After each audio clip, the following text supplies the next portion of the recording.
Salut à tous, le journal du foot de ce vendredi 13 mai. La saison de Karim Benzema est décidément exceptionnelle à tout point de vue. L'attaquant du Real Madrid a encore régalé les fans merengues jeudi soir avec un but et une passe décisive face à l'Levante en Liga. Le buteur des Bleus a inscrit son 44e but cette saison, toute compétition confondue et pas n'importe lequel dans sa carrière, puisqu'avec ce 323e but pour la Maison Blanche, Benzema rejoint la légende Raoul à la deuxième place du classement des meilleurs buteurs de l'histoire du Real. Devant lui, il n'y a plus que Cristiano Ronaldo qui paraît indétrônable avec ses 450 réalisations. À quoi joue le Real Madrid dans le dossier Mbappé? Le club madrilène afficherait en coulisses une grande confiance quant à la signature de l'international français cet été selon les informations du journal Le Parisien. Un contrat de 6 ans attendrait le champion du monde dans la capitale espagnole. Ce serait le discours tenu auprès de nombreux acteurs du marché des transferts. Dans les faits, rien n'est encore acté même si les choses semblent s'accélérer depuis quelques jours. Ultime provocation, le Real aurait fait floquer 20 000 maillots Mbappé pour anticiper la forte demande en cas de signature du français dans les prochaines semaines. Forcément, cela risque de crisper encore un peu plus le club parisien. En attendant, Kylian Mbappé a posé avec la tunique du PSG pour la saison prochaine. Selon le journal Le Parisien, là encore, il ne faut pas y voir un quelconque indice sur son avenir. L'an dernier, Messi avait assuré la promotion de la nouvelle tunique du Barça avant de signer un peu plus tard au Paris Saint-Germain. Les autres infos et rumeurs du mercato: Antoine Griezmann va-t-il déjà quitter l'Atlético Madrid cet été? Selon la Cadena Cope, le club madrilène ne souhaiterait pas conserver l'attaquant français, pourtant prêté pour 2 saisons par le Barça. Les colchoneros espèrent ainsi économiser l'important salaire du champion du monde qui touche 18 millions d'euros par saison. Le Barça et Coutinho s'est définitivement terminé. En situation d'échec en Catalogne depuis son arrivée en 2018, le milieu offensif brésilien est transféré de manière définitive à Aston Villa, club où il a été prêté en janvier dernier. Montant de la transaction, 20 millions d'euros.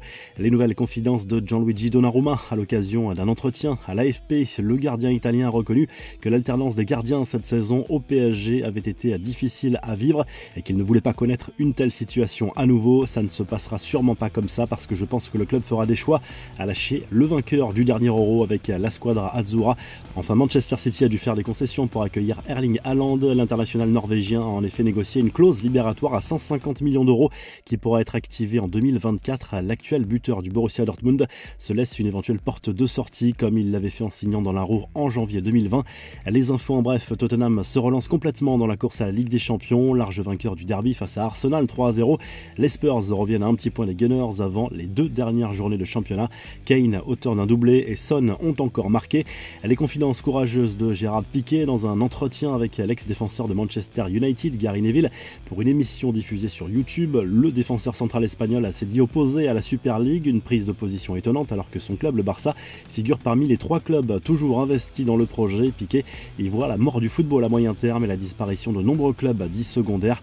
La revue de presse, le journal L'Équipe, fait le point sur la possible valse des entraîneurs en Ligue 1 lors du prochain mercato estival. De Mauricio Pochettino à Antoine Camboré en passant par Peter Bosz et Julien Stéphan, tour d'horizon des possibles changements attendus cet été. En Espagne, le journal Marca félicite Karim Benzema pour son 323e but inscrit avec le Real Madrid, toute compétition confondue. Le club merengue a pulvérisé l'Levante 6-0, une défaite synonyme de descente en 2e division espagnole pour la Lanterne Rouge. Le journal Marca assure que le Bayern Munich est désormais ouvert aux négociations pour un éventuel transfert de Robert Lewandowski au Barça. Frenkie de Jong pourrait être vendu contre un chèque de 100 millions d'euros. Le PSG et Manchester United seraient intéressés. Et en Italie, la Gazzetta dello Sport se penche sur l'avenir de Massimiliano Allegri sur le banc de la Juve qui divise les tifosi. Même si le technicien italien a gagné de nombreux titres avec la vieille dame par le passé, la saison blanche a du mal à passer. Allegri a fait pire que Sarri et Pirlo, pourtant virés au bout d'une seule saison. Si le journal du foot vous a plu, n'hésitez pas à liker la vidéo, à vous abonner pour nous retrouver très vite pour un nouveau journal du foot.